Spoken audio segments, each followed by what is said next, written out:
Hi friends, இன்றைக்கி நம்ம வீடியோவில் காலிஃப்ளவர் 65 செய்ய போகிறோம். காலிஃப்ளவர் நல்லா சின்னதாக இது மாதிரி உரித்து எடுத்துக்கோங்க. நல்லா சுடுதண்ணி காய்ச்சி இந்த பூவில் நம்ம ஊற்றிக்கலாம். அப்போ தான் அது இருக்க கிருமியெல்லாம் போயிடும். ஒரு 5 நிமிஷம் நல்லா ஊற வச்சு வடிகட்டி எடுத்துக்கிட்டேன். இந்த அளவுக்கு நீங்கள் கொஞ்சம் பெருசாக போட்டுக்கோங்க. இப்போ நம்ம இதில் ஒரு பிளைன் மிளகாத்தூள் ஒரு 2 ஸ்பூன் சேர்த்துக்கலாம். உங்களுக்கு காரம் எவ்வளோ வேணுமோ நீங்கள் அந்த அளவுக்கு சேர்த்துக்கோங்க. இது கூடவே மஞ்சள்தூள் சேர்த்துக்கலாம் 1/4 ஸ்பூன். இது கூடவே உப்பு ஒரு 1/2 ஸ்பூன் சேர்த்துக்கிறேன்.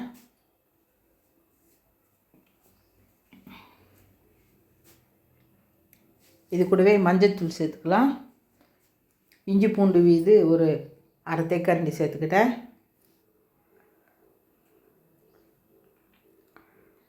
எல்லாம் நல்லா பிசைஞ்சு எடுத்துக்கலாம். நல்லா பிசைஞ்சிக்கோங்க. காலிஃப்ளவரில் எல்லா இடத்துக்கும் அப்போ தான் பரவி வரும்.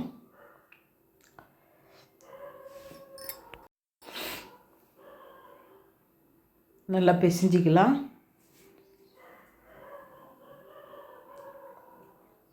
இப்போ ஓரளவுக்கு பிசைஞ்சிட்டேன். இந்த டைமில் நம்ம கரம் மசாலா சேர்த்துக்கலாம். 1 ஸ்பூன் கரம் மசாலா. நீங்கள் சிக்கன் மசாலா இருந்தாலும் சேர்த்துக்கலாம். கடலை மாவு 4 ஸ்பூன் சேர்த்துக்கிட்டேன்.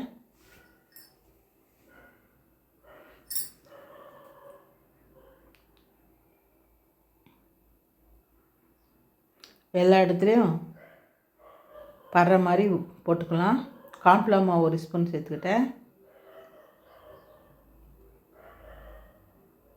அரிசி மாவு 2 ஸ்பூன் சேர்த்துக்கிட்டேன்.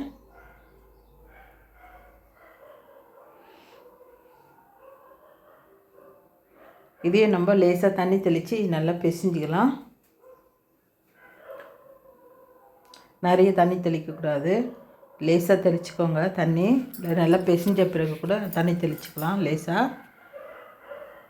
இந்த மசாலாலாம் பூவில் நல்லா ஒட்டி வரணும்.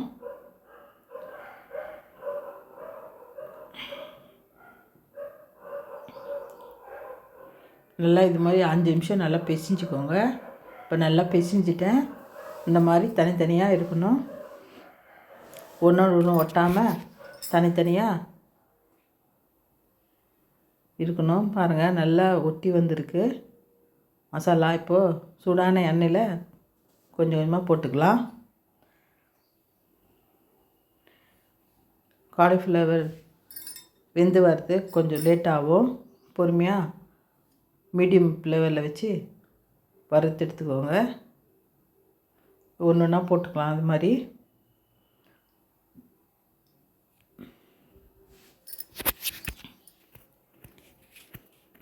காலிஃப்ளவர் வச்சு நிறைய டிஷ் பண்ணலாம். நான் ஒன்று ஒன்றா போடுறேன் வரிசையாக. நீங்கள் லைக் பண்ணுங்கள், ஷேர் பண்ணுங்கள், சப்ஸ்கிரைப் பண்ணுங்கள் என் வீடியோவுக்கு.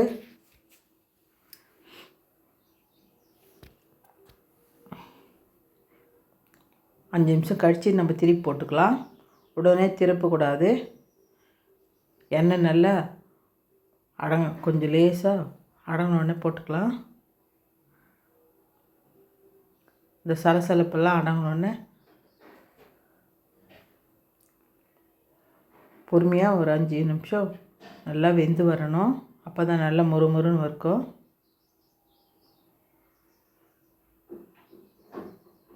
பாருங்கள், நல்லா வந்துடுச்சு. இந்த அளவுக்கு வெந்து வரணும். அப்போ தான் முறுமுறுன்னு டேஸ்ட்டாக இருக்கும் காலிஃப்ளவர் 65 மசாலா. இப்போ வெந்தது, நம்ம எடுத்துடலாம்.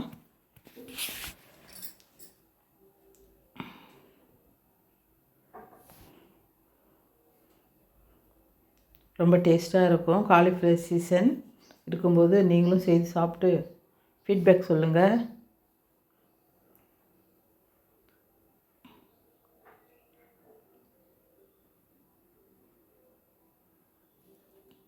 நல்லா முறுமுறுன்னு வந்துடுச்சு காலிஃப்ளவர் 65 மசாலா. மீதி இருக்கிறதையும் நம்ம போட்டு எடுத்துக்கலாம்.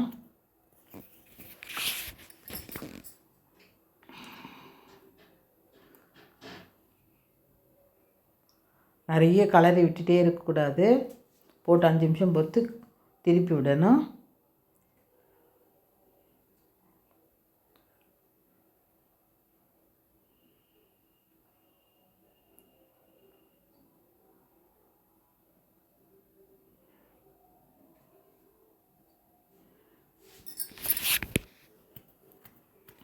இதுவும் நல்லா வெந்து வந்துடுச்சு.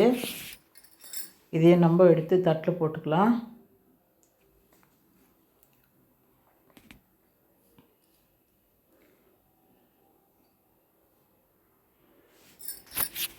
Cauliflower 65 ready.